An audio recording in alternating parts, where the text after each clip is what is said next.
Hey there, puzzlers! My name is Fleb.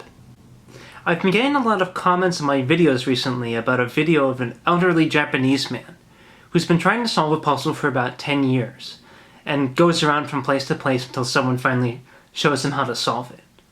If you haven't seen it, it's a great video, and I've linked it below.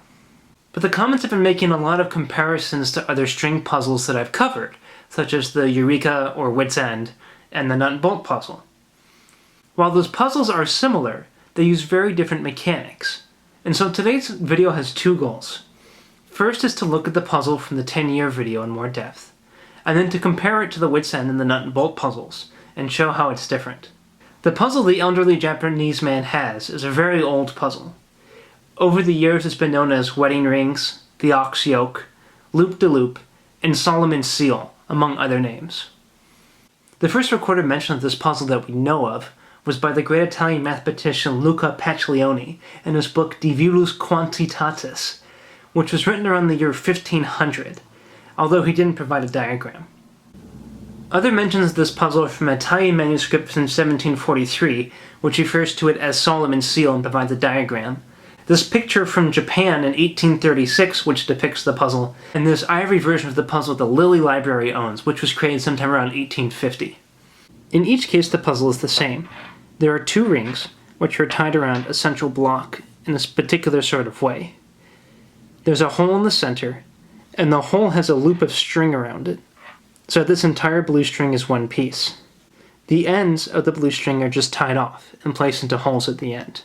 The object is to get the ring from one side of this puzzle to the other to match with the other ring, but that's much more difficult than it looks. If you just try to bring the ring up, it's unclear how you get it past the hole. You can put it inside of this loop here, but what you do after that isn't clear. There's a reason this puzzle is stuck around for so long, and that's because it's very good. The solution is very simple and not very long. And it looks impossible from the get-go. It's something that Japanese man drew for 10 years. I can't say much more without spoiling the puzzle, so let's get started.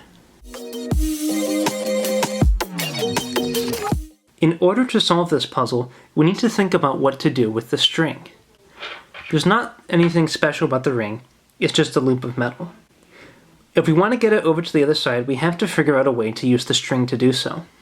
So let's pull it out and push the string through this loop here.